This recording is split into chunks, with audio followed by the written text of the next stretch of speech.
लतीफ़ जे नंगरी भिट धणीअ जे भों ॾांहुं सफ़र।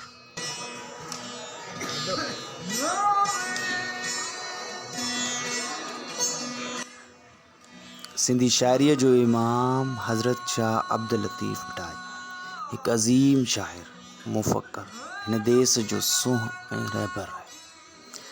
संस कलाम सिंध जे सभिनी रंगनि जी मुकमल तस्वीर आहे।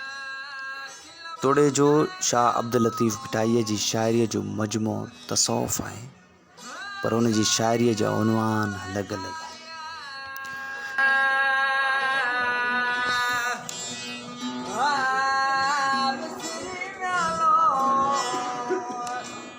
शाह अब्दुल लतीफ़ भिटाईअ जे रिसाले जो हर सुर माण्हुनि जे मन आॾो अणॼातल इसरार जा भेद खोले थो।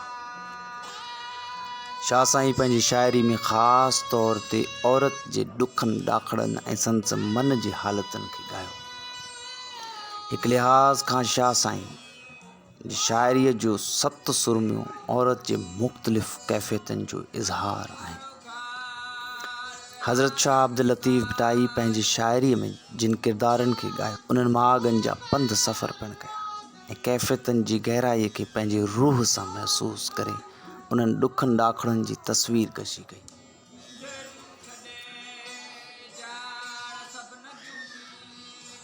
हज़रत शाह अब्दुल लतीफ़ भिटाई पंहिंजे रिसाले जे मुख़्तलिफ़ सुरनि में थर खे ॻायो।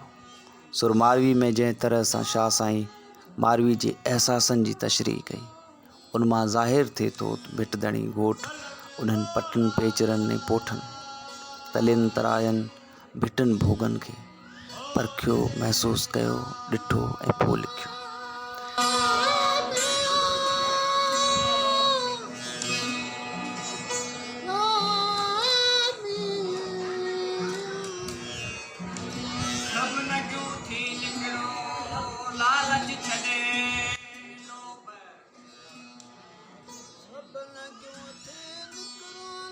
शाह साईं जे रिसाले में मौजूद सुर सारंग शाह साईं जे नज़र जो कमाल आहे।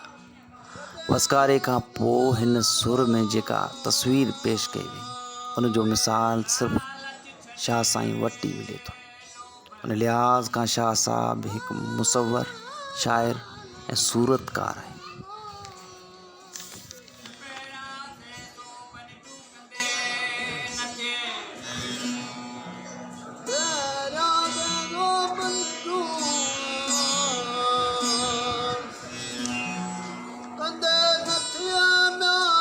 जी शाइरानी ॿोलीअ ते तमामु घणो असर लाड़ जे लहजे जो आहे। शाह साईं लाड़ जे पटनि जा सभ खां वधीक पंध कया।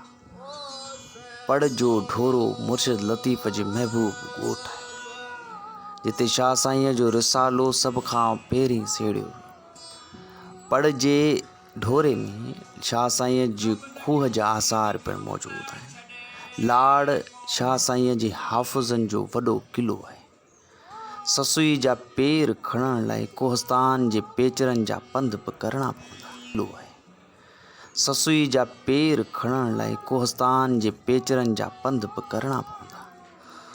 ससुई शाह साईं जी उहा सूरमी आहे जंहिंखे शाह साईं 5 सुरनि में ॻायो, जंहिं सुरनि में ससुई जे ॾुखनि जी अहिड़ी त प्रचार कई वई जिन जो मिसाल मिलणु मुश्किल आहे। हज़रत शाह अब्दुल लतीफ़ भिटाई सिंध ऐं हिंद जे मौसीक़ीअ जो वॾो बाब आहे। तंबूरो संस ईजाद कयल साज़ आहे। संस राग खे ॻाइण लाइ मुख़्तलिफ़ पहर बि मुक़ररु थियल आहिनि। हीउ उहो राग आहे जेको शाह साईं पंहिंजी हयाती खां शुरू कई ऐं अॼु ताईं हलंदड़ आहे। हीउ राग लतीफ़ जा फ़क़ीर शाह लतीफ़ सां गॾु ॻाईंदा रहंदा हुआ। लतीफ़ जे राग जे हवाले सां ॿुधायो पियो वञे त हीउ महसूसु करण वारी राग आहे जेका उन वजदानी कैफ़ियत में अची ज़ाहिर थिए थी। कामिली जमाली, हैदराबाद।